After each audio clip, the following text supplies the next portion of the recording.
Dear Mami Jara, bata pa lang po kami ay namatay na si tatay. Si nanay na lang po ang mag-isang nagpaguyod sa amin. Sa palengke nagtatrabaho ang ina.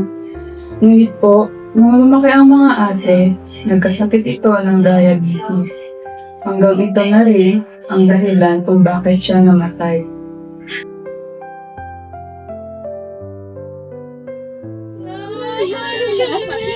Bakit mo kami iniwan, Nay? Nay, gising!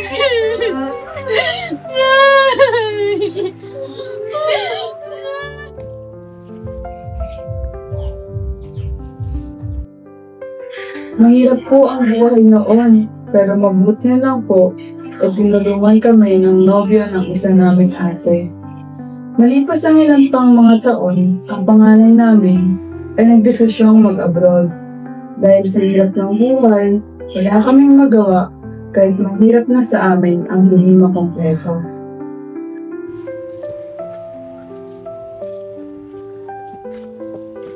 Ate, huwag mo kong iwan. Ate, iwan mo na ba talaga kami? Paano yung mga kapatid natin dito? Para rin naman sa inyo ang gagawin ko eh. Wala na nga si nanay. Iwan mo ba kami, ate? Wag. So, babalik din ang ate, promise. Ate! Ate! Minsan mo na, maiiwan ako ng eroplano. Ate! Ate! Ate! Ate, mag-iingat. Ikaw na. Oo, alam ko. Ikaw nang bahala sa mga kapatid mo ha. Ikaw lang yung maaasahan ko dito. Sige po, ate. Mag-iingat kayo dito ha. Alis na ako. Ingat din, ate. Sige, bye-bye. Yung mga kapatid mo ha. Alam ko pong mahirap ang pinagdadaanan ng panganay naming ate. Mula sa boses nito sa pagtawag sa telepono. Minsan po, ang boses nito ay garalgal at halatang pagod. Lumipas ang ilang pang taon at ako na lang po ang nag-aaral. Ang pera po na pinapadala nito para sa tuition namin ay napupunta sa nobyo ng pangalawa naming kapatid. Para raw po ito sa mga utang namin. Mahirap po ang naging buhay at nalaman namin buntis ang pang-apat naming kapatid. At ang pangatlo naman, naming ate ay nagbebenta ng kanyang katawan. Sino ba kumuha ng damit ko dito? Ate! Nakita mo ba? Hanapin mo lang dyan! Kakainis naman to!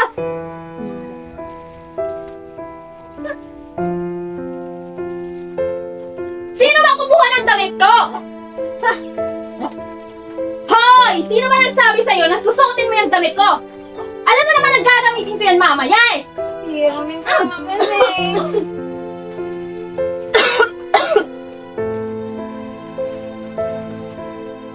At ikaw?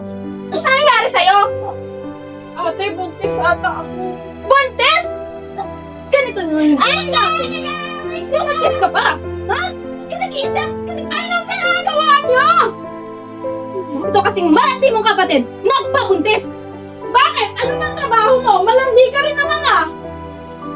Anong pinagsasabi niyong buntis? At anong trabaho? Oh, ito pa talaga nagkapake, no? May pinapakain ka ba sa amin? O ito?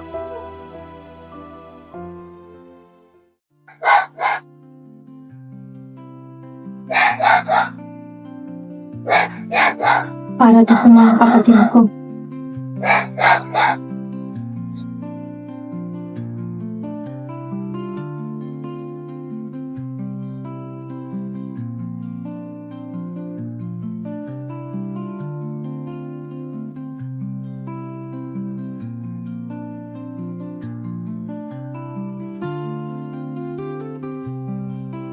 What are you doing? Do you know how much expensive that is? Mom, I'm so sorry. I'm begging you, Mom, please. Wait! I will do my job properly, Mom. Just... No, Mom, I'm begging you, Mom. Just forgive me, Mom, please, Mom. I'm begging you, Mom. Go inside! Mom, please, Mom. Mom, please, Mom. Mom, please. Mom, please, Mom. I'm begging you, Mom. Mom, I will do my job properly, Mom. Just let me go, Mom. Mom, please.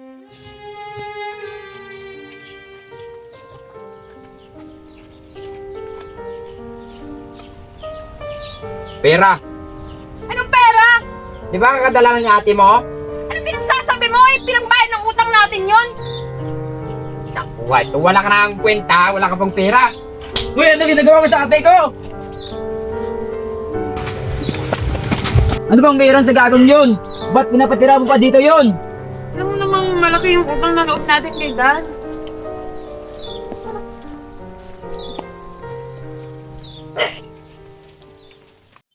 Tumawag po ang ate sa huling pagkakataon.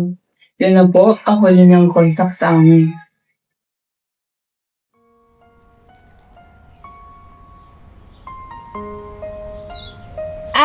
Ate, may tumatawag.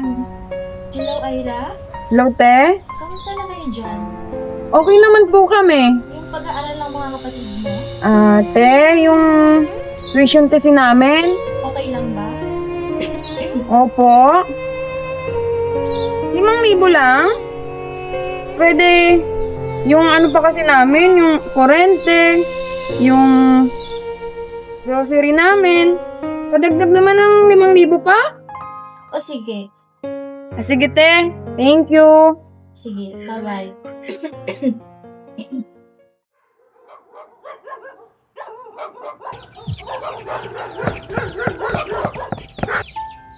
Wait lang.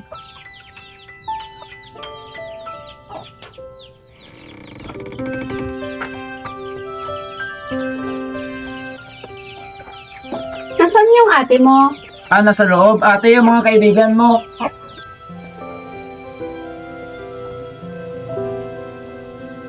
Kapatid mo ba yun? Oo. Ganun ba yung mga taste mo? At tsaka? Te, siya nga pala, si Joanne. Bagong recruit. Okay. Pasok na. Te, akala ko abroad yung ate mo. Ba't ang tsaka pa rin ang bahay niyo? Abroad nga, pero di naman napupunta sa bahay yung pera. Doon! Sa asawa ng ate ko ang lasinggero. Hay, ano ba yan? Tapos ka na ba dyan? May gig pa tayo, di ba? Oo, tapos na ako. Ang daming pogi doon. Joanne! Dami doon. Oh, tara! Tayo ng piso eh. Kaya wala kang bag? Di na. Halata ang bulal sa mukha ng ate. Nang makita nito ang bahay na kanyang pinag-ipunan. Wala pong nagbago sa bahay. Awang-awa na po ako kay ate noong. Pero dahil ako ang bunso, ay hindi ako pwedeng nakisali sa away nila.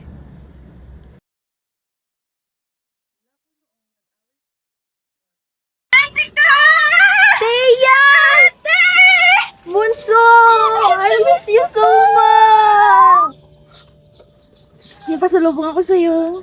Thank you, pa! Teka lang. Kamusta naman yung pag-aaral mo, ah? Okay naman po. Eh, yung mga kapatid mo? Ate, bakit? Ako na lang po yung nag-aaral. Ha? Bakit? Anong pinagkagagawa yung mga kapatid mo, ha? God!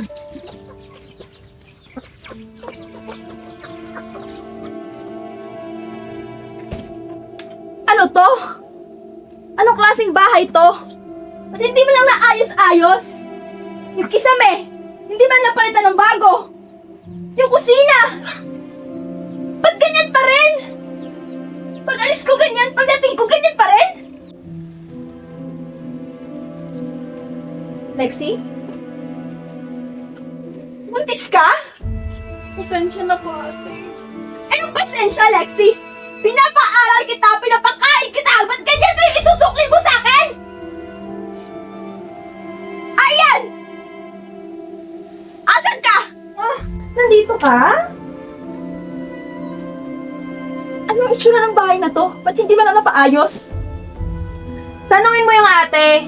Tsaka, ba't ganyan yung suot mo, ha? Kung hindi mo kami iniwan, hindi kami magkakaganito. So ako ba talaga yung may kasalanan, ha? Nasaan ba si Ira, ha? Andun! Andun! Tignan mo! Ira! Lumabas ka dito. Te, nandito ka na pala. Oo, nandito ako. Nandito mismo ako sa harapan mo. Ba't ganito yung bahay? Ba't ganito yung itsura ng bahay? Asan nagpupunta yung mga perang pinapadala ko sa'yo, ha? Te, ginawa ko naman lahat. Anong gagawin ko? Ako lang isa dito. Ba't ganito yung... Naging miserable yung buhay niyo dito, ha? Pinapaaral ko yung mga kapatid mo. Pinapadalahan kita dito ng pera para sa kanilang pag-aaral. Ba't ganito pala yung bahay? Ba't di ba na napagawa, ha? Hindi mo kasi alam yung responsibilidad na binilin mo dito sa akin. Sa Lexi, tingnan mo! Ano nangyari sa kanya, ha? Nabuntes! Hindi nakapagtapos na pag-aaral niya! Si Thea na lang di ba yung nag-aaral, ha? Hindi ba na maayos yung bahay na to? Kahit kailan talaga ulintik na buhay to? Tsaka, anong kusina yan, ha? Yan na ba yung kusina?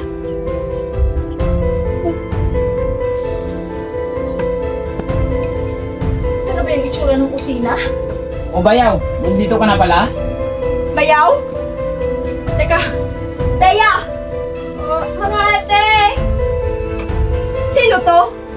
Ha? Tsaka, dito pa talaga siya nag-iinom sa bahay, ha? Sino siya? Asawa ko ni ate. My God, Ira! Pagkatapos na paghihirap ko sa ibang bansa, ganito pa yung maaabutan ko? Ganito pa yung isusukli niyo sa akin? Oh, wala kayong utang na loob. Te? Ay, MMK? Excuse me. Uy, may bago tayong kliyente. Sino ka, ha? Katrabaho ko. Anong kliyente, ha? Wala sa trabaho ko kasi, ate. Anong trabaho mo, Ariana? Wala kang pakialam. Kaya pa ganyan ka manamit? Oo, wala kang pakialam. Ano? Ang kapal na mga make-up? Nagtatrabaho kami para sa sarili namin. Sarili mo? Sarili mo lang yung inisip mo! Bakit? Saan ba napupunta yung pera na binibigay mo dito? Teka, ganyan ba kayo sa akin matapos ko kayong padalhan ng mga pera, ha? Hindi na kayo naawa sa akin, ha? Ni kamusta? Hindi mo na ako kinamusta doon! Kung okay pa ba ako? Kung kumakain pa ba ako? O natutulog pa ba ako sa tamang oras? Di ba na hindi nyo man ako naisip, ha? Tapos ganyan pa yung gaganda niyo sa akin? Si Lexi, maagay na buntis. Tapos si Ira, maagay nag-asawa. Tapos si Thea na lang yung nag-aaral. Tapos ikaw, anong trabaho mo, ha? Nagpakakasasa ka sa mga lalaki, ha? At kinakasama mo pa itong babae na to? Ba? Ano ba kung sasabihin ko yung nagsasabi sa na po? Ano ba, ate? Tika, mga wala kayong hiya!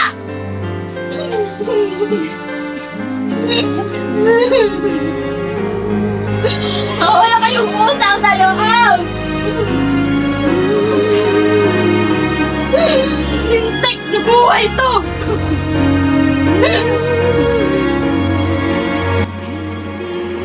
Mula po noong nag-away-away sila, lumayas po ang pangalawa naming ate at ang kanyang nobyo. Ang pangatlo naman po naming ate ay hindi na rin umuwi. Ako, ang panganay, pang-apat at pang-lima na lang po ang nandito sa bahay na iniwan ng aming ama at ina. Sana po, balang araw ay mapanood nila ito at magdesisyong umuwi. Hanggang dito na lang po, Teo.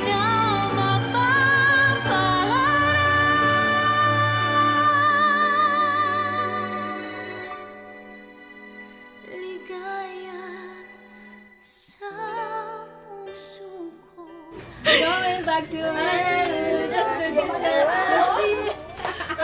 Amon mo na pala pasayod. Pasayod, anay, tapos balik naman sa drama. Alam mo yung may text nga, pasayod.